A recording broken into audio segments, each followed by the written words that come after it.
ያቺ የተረገመች ቀን ለጠላት ለማደር የወሰንክባት ቀን እንዴት መጣች? እንግዲህ ማህበረሰብን ክደህ እዛ ለመግባት ያስቻለህ ዋና ምክንያት ምንድነው? ሲገፊ ምክንያቶችን ንገረኝ።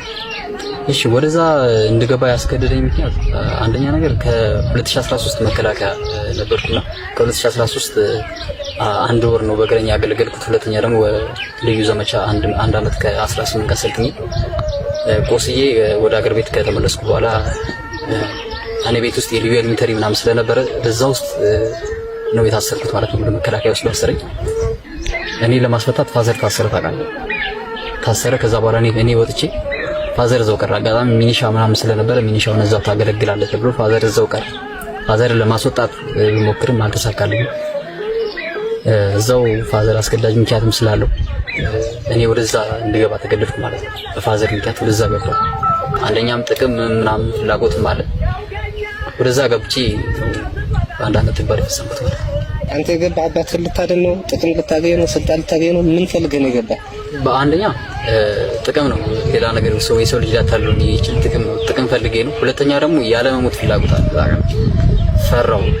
ፍራትና በጥቅም ምክንያት ሁለቱን አድርጌ ነው የገባሁት ማለት ነው። እንግዲህ ከገባ በኋላ ለመጀመሪያ ጊዜ የራስን ወገን መረጃ ሰጥተም ሊሆን ይችላል፣ በራስ በትርም ሊሆን ይችላል።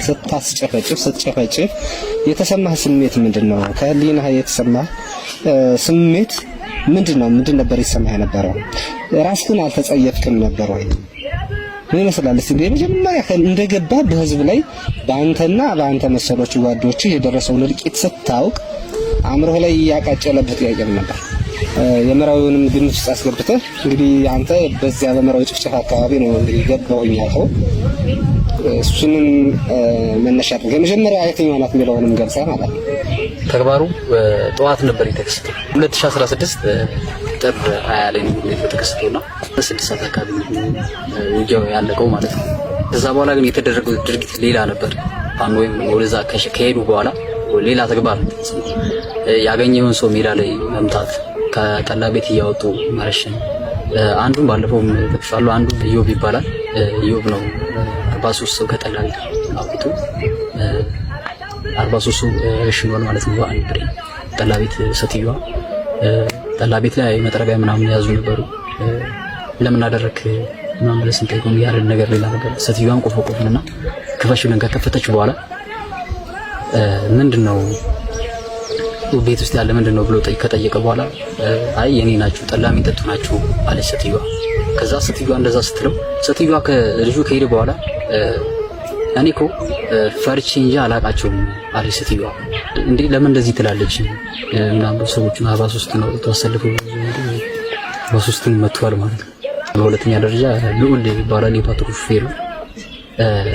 ከአያና ማሳደሪያ ጎን ካለችው ባጃጅ ጀመረ ከታች ያሉንም 11ቱን ባጃጅ ያቃጠለን እሱ ነው ማለት ነው።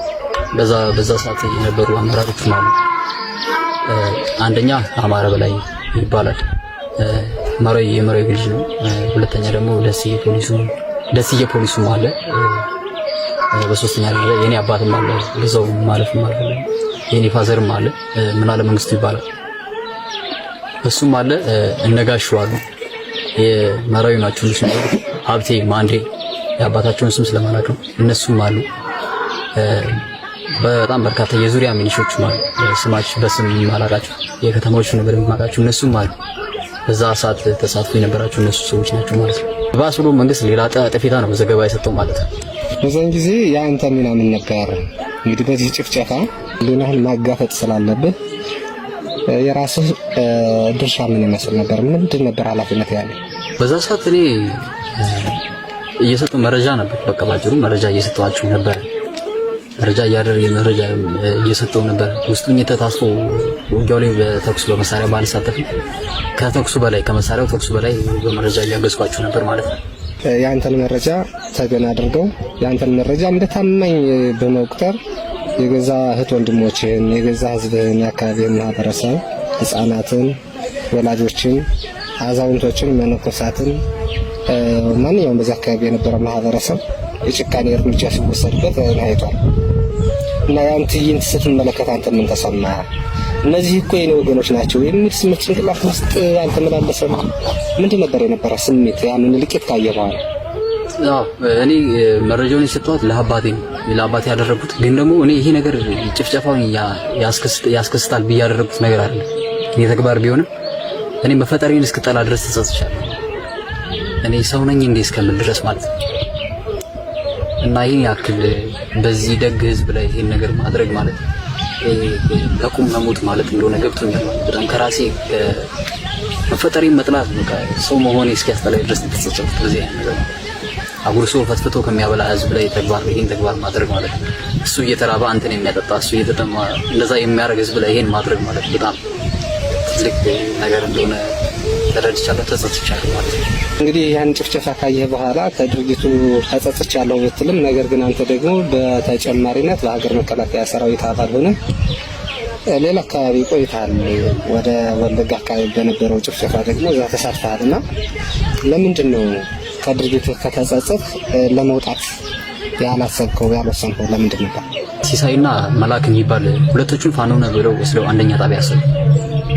አንደኛ ጣቢያ ከታሰርኩ በኋላ አንደኛ ጣቢያ ታስሬ በአምስተኛ ቀን ሌባ ከተማ ውስጥ የሰረቁ ስልክና የሰረቁ ልጆች አሉ። እነሱን ወደ መከላከያ ይልካሉ እያፈሱ እዛ ይሄስ ምንድን ነው ጥፋቱ ሰርቀው ነው እንደገባው እና እዛ ሄድ ብሎ አብሬንም አራተኛ ጣቢያ ሄድኩት። አራተኛ ጣቢያ ሄጄ 15 ቀን ይቆያል። አራተኛ ጣቢያ ልክ እንደ መከላከያ ታርክ በዚህኛው አንድ ሚኒሻ በዚህኛው በር አንድ ሚኒሻ መሀል ላይ አንድ ምክትል ተወርጋለች። እዛ ዳይሬክት ሄድን። አዲስ አበባ ወርዳለሁ ብዬ አዲስ አበባ ልንቆም አልቻለም። ሄድን። ጦር ላይ ማሰልጠኛ ገባ። ጦር ላይ ማሰልጠኛ ራሴን ደብቄ ምክንያቱም ከታወቁ እንደምገደል አውቀዋለሁ። በዛ ላይ ልዩ ዘመቻ ነበርኩ። ሁለተኛ ደግሞ መከላከያ በሚለው በዛ በመከላከያ ስለሚገሉኝ ስለምረሽን ማለት ነው። ራሴን ደብቄ ስልጠናውን ሙሉ ስልጠና ጨረስኩ ማለት ነው። ሙሉ ስልጠና ከዛ በኋላ ወደ የጊቤ ማሰልጠኛ ውስጥ አምስት ወር ጦር ላይ ከሰለጠን በኋላ ወደ ጊቤ ማሰልጠኛ ሄደን አንድ ወር የፖለቲካ ስልጠናና የማጥቃት ጸረ ማጥቃት የመከላከል ጸረ መከላከል የሚል ስልጠና ከወሰድን በኋላ ግንቦት 29 ወጣን ማለት ነው። ከዛ ማሰልጠኛ ግንቦት 29 ወለጋ መጣን። ግንቦት 29 ኖርማል ሰኔ 1 ግዳጅ ወጣን። ሰኔ 12 ነው በቪዛም እዝ የተማረኩት ማለት ነው።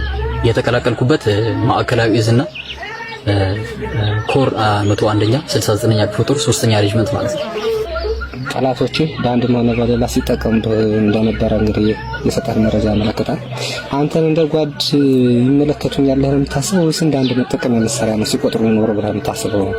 ጽገና አመራር ተብዬው ለአንተ ክብር ይሰጠኛል ብለህ ታስባለህ ወይ? መጀመሪያ እነሱ እኛን ልክ እንደ አንድ እንደ መጠቀሚያ ወይም ደግሞ ልክ እንደ አንድ መሳሪያ ነው ሲቆጥሩን የነበረው ማለት ነው። ምክንያቱም በዛ ሰዓት ሲከሰት የነበረው ጠቅላላ ወለጋ ዙሪያ ሲከሰት የነበረው ሀቅና እውነት ስላለ